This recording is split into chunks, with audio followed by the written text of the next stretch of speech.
Ginger here. Today I want to share with you what I'm currently reading.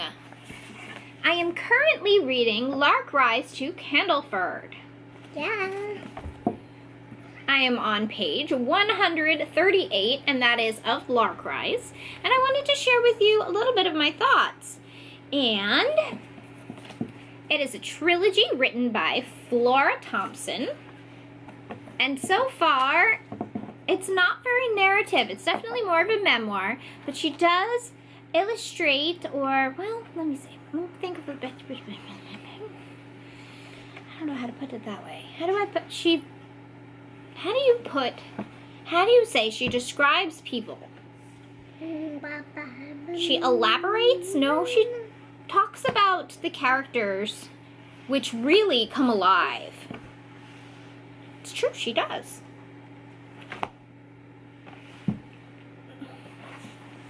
And she gives a very, very detailed account of the lives of the people in Lark Rise. And Lark Rise is a tiny little hamlet. I'm trying to swim. In England. And about the 1840s she's discussing. And probably from like the turn of the century, 1800 to about later than that, probably for about like the 1860s maybe, she covers kind of what it's like and what happens to the hamlet. She describes the people, how they live, how they eat, how their houses in great detail, what they do all day, how they get money. Yeah, it's very, very interesting from a historical perspective, and just from an anthropologic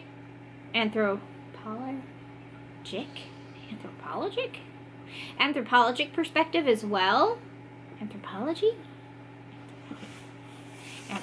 We'll just stick with anthropology. Yeah. Yes. As well. What else?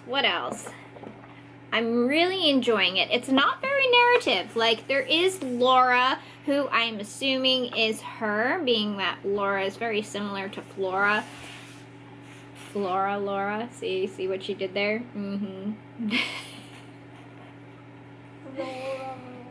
Yeah, I mean, it's very, very, it's interesting. It seems like it's very historically accurate.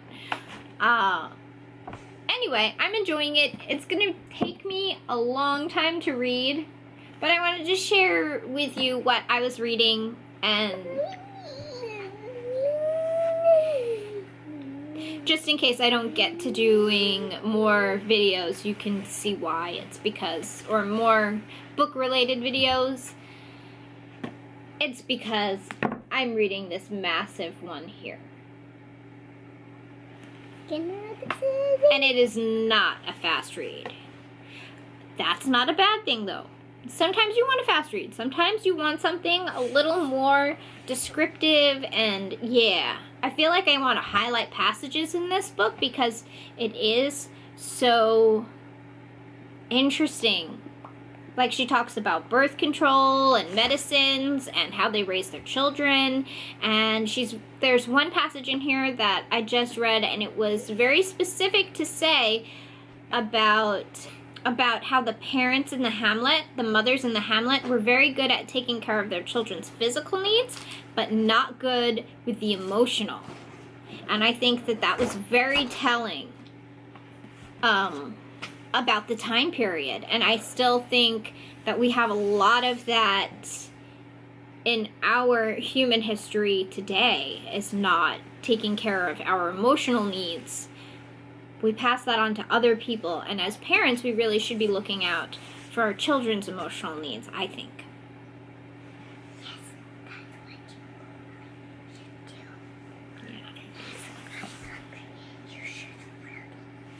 Are you hungry? No. That's physical needs. Emotional needs would be like, if you're having a nightmare, to take care of you. Ow, ow, ow, my hair. Ow, that was a physical need for you to get off my hair. That's okay. That's okay. All right. So So, I also kind of wish that the adaptation had a little more of the book in it, because this is adapted into the PBS Lark Rise to Candleford miniseries. Sometimes when I have a nightmare or I just want you to hold me. Yeah, I agree. I'm just... So I'm going to read you the back here. It says, Flora Thompson, 1876 through 1947, was when she lived, wrote what may be the quintessential distillation of English country life at the turn of the 20th century.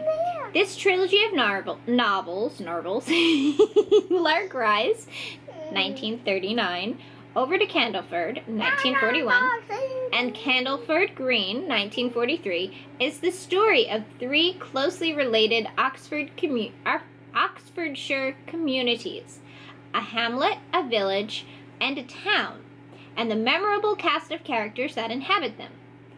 Through this semi-autobiographical character of young Laura, Flora Thompson chronicles how people's lives changed from living off the land and practicing the old ways to a more urban existence with its concomitant advantages and challenges. From May Day celebrations, harvest times, traditional songs, farm workers and craftsmen, relatives and rivalries, and lasting friendships, Thompson builds a personal and vivid portrait of a cherished place and a vanished time.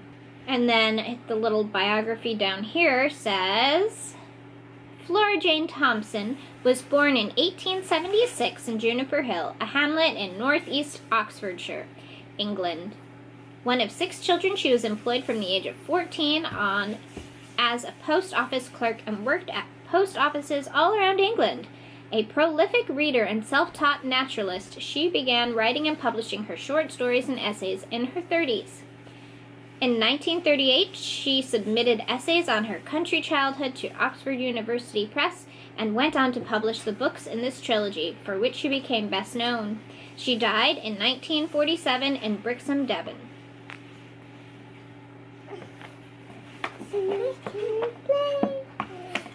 Let's see, anything else? Are there any things? I really love like the little songs and things that she has in here, and it's awesome. She really does paint a world with words. Creativity is contagious. Pass it on.